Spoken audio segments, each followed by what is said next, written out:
Yesterday, the ODM Central Committee met, as you can see in these images.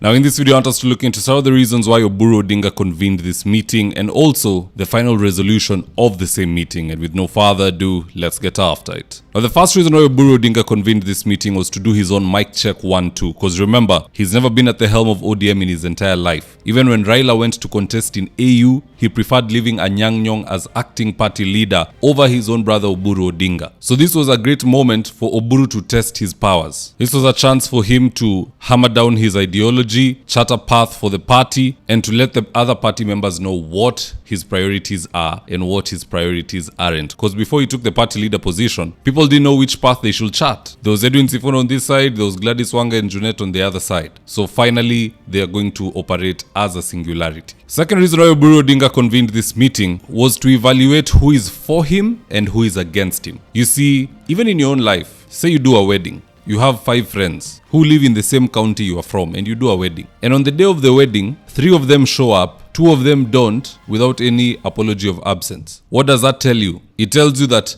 3 out of 5 of those friends are for you, and the 2 not so much. They are probably not too happy to see you doing well or being in that position where they'd rather also be. That's exactly what Oburu Odinga was doing. If Edwin Sifuna did not show up there, he would be termed a rebel. If Gladys Wanga did not show up there, she would be termed a rebel, because why are you skipping a central committee meeting which you're part and parcel of and it has been convened by the party leader? So this was a partial litmus test to see where the loyalty of each member lies, and they all showed up, so Oburu will have a very hard time picking out the fraudster amongst all those who are seated around him. Now in regards to the resolutions reached, it seems Oburu agrees with Raila Odinga and Edwin Sifuna in that they signed an MOU that ends or expires for that matter in 2027. In fact, here's what Sifuna had to say about it. As the top leadership of this party, we shall pursue all causes he dedicated his life to, do everything within our power to uphold the unity of the party and apply lessons learned from our departed leader and comrade in the service of the people of Kenya, who he loved and fought for. We reiterate the commitment of the party to the broad-based government until 2027, a relationship guided by the 10-point agenda entered into for the sake of peace and stability of the country.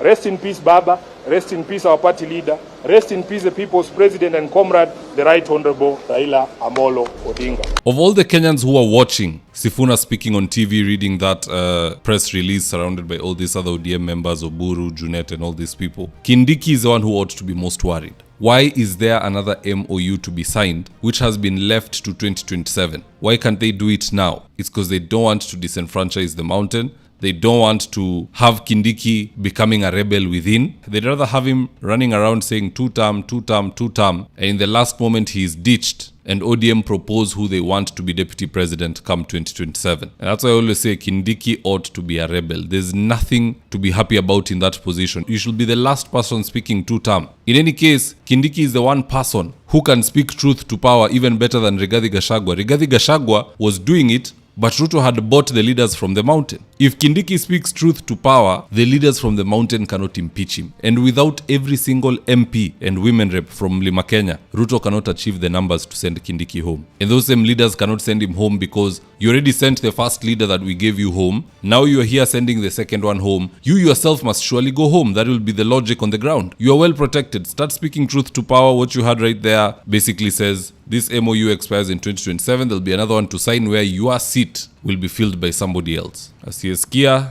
shauri yake. Anyway, let's see what Kenyans on X had to say about this, and I quote. Jan Sarina said, Sifuna should defect from this party. He's compromising on his political brand despite having a clear-headed political direction. The big question is who stands to gain in such a declaration. Franklin Mutuma said, be very afraid. Vile kunaenda, if we are not careful, ODM will screw us big come 2027. Kina Wanga wanaweza amua kuendeleza hii kwaya ya broad-based government. I urge all of us sane Kenyans to start strategizing. Still kwa mwosho moja tunaweza sanitize our politics Kabansora said, shocking that Edwin Sifuna is now engaging in politics of self-preservation. Now that Sifuna's godfather Raila is dead, Sifuna is in survival mode. Everyone has a price. Only one comrade remains, Babu Owino. I think this guy didn't understand what Sifuna was saying. Sifuna said what he's been saying all along, that they signed an MOU with Kenya Kwanza till 2027. And what he's been reiterating is particularly what they didn't sign. And what they didn't sign is that they have endorsed William Ruto. And he said that the day we told to read that, he will not read it. And he has not read it. So I think people are misreading. But anyway, Nyamu said, like I've said before, ODM is a badass pimp. And Edwin Sifuna is that one chick who is always threatening to ban the establishment. Next minute, she's ironing the pimp suit. But what say you guys? Do drop me your comments in the comment section below. And I'll do my best to read them and to give you a response. And with that is today's ad of the day. If you're in need of electrical wiring, solar installation, or electrical fittings such as strip lights, snake lights, downlighters, or chandeliers, contact Engineer Wycliffe at 0707 476602 and he'll get your house dapped up.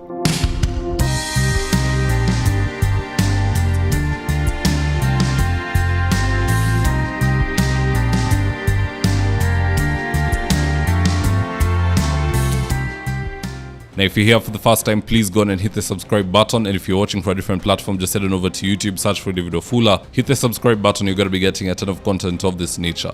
If politics is something you're passionate about, this is definitely the one channel that you really need to subscribe to. Alright guys, adios.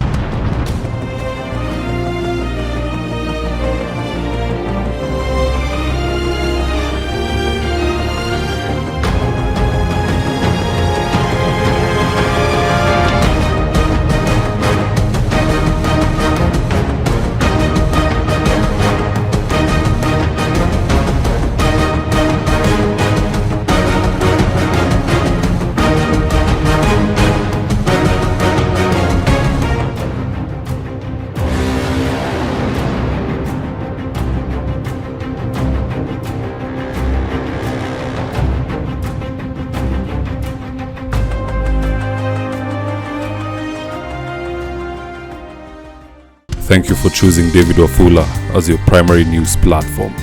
We put countless hours in research, recording, and editing.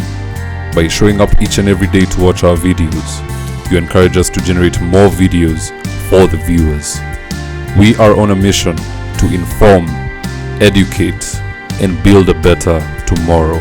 To our thousands of followers in a world full of presidents, kings, and queens, you are the real gem. Adios.